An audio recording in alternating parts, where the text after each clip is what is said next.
Common decency. Well, what exactly is it? It could be language, it can be behavior, but we are going to talk common decency language with Dr. Nick this morning. Good to see you. There's going to be an article coming out on decency in the City Social. I write for the City Social. And I started off by talking about when I was growing up as a Catholic. I would always look at the bulletin every Sunday because we had, and the Catholics out there will remember this, older, it was called the Legion of Decency. Oh. And the Legion of Decency would rank films.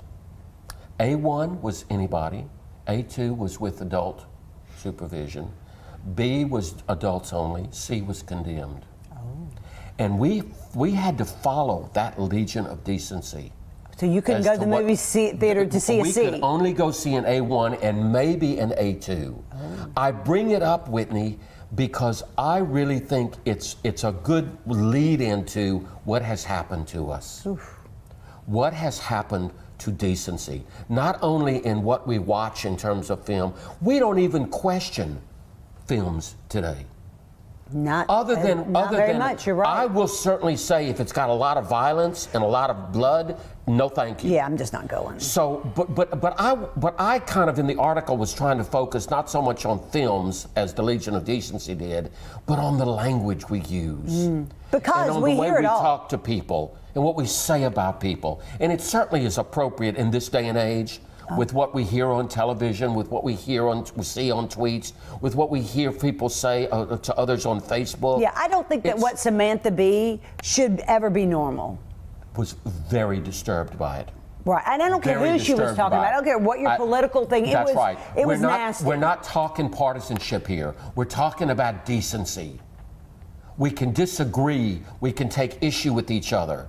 We can even have serious and at times maybe rough dialogue and conversations. But there's a line. And see, and this that line has been moving, but see, this baby. is where I'm struggling, and I said it in the article. I don't want necessarily a Legion of Decency to come back and tell me what I can and cannot do or see or say. That I don't want. We need to have freedom. The First Amendment really does say you can say what you want, but it's like where is the decency? I see. The kindness, it might be legal, but it might. But and what's acceptable, and what we'll say again, and I really am sincere about this, and when I do it, I try to catch it.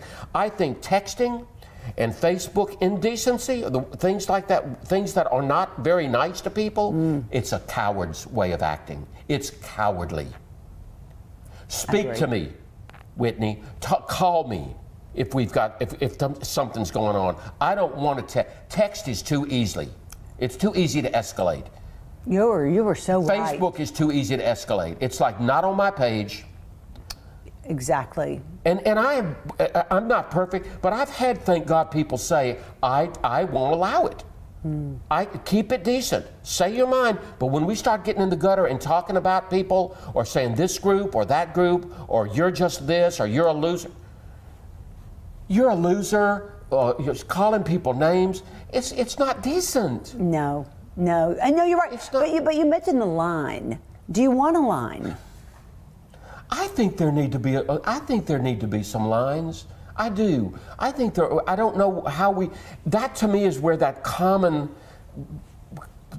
you started off by saying common decency. So obviously you think there's something that we ought to share in common, that's not acceptable. Right. It's not only not appropriate, it's just not acceptable. It just shouldn't be the world we all have to live in. No, and I can remember saying when people would come over to my house when I had the big house, if you start talking like that, you're going to have to go or go outside. I don't want that energy in this room. Well, you're right. We can differ. Because with the words disagree. comes the energy. You know, I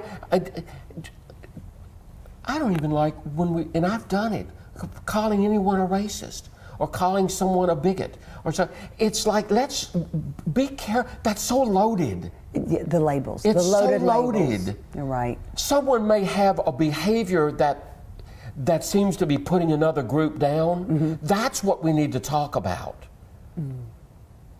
But to just simply ignore what's going on with a label, it's just too cowardly.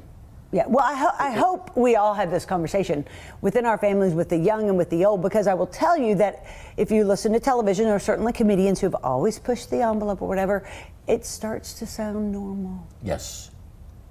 And that's a good insight. And we that's don't want to frightening. normalize it. We don't want to normalize it. Yeah. I just won't.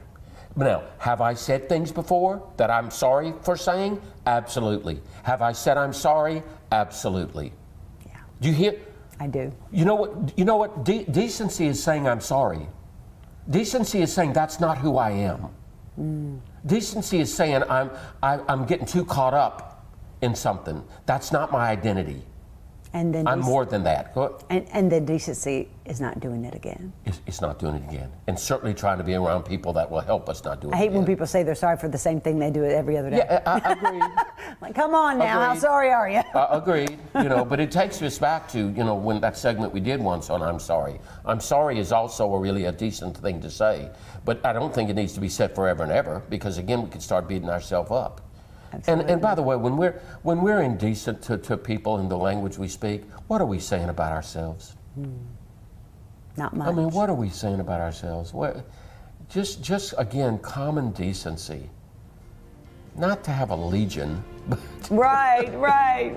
But a good reminder, Dr. Nick. I appreciate you. Thank you for bringing it to our welcome. attention. Thank you. Have a great day, everybody. More Weekends with Whitney after this.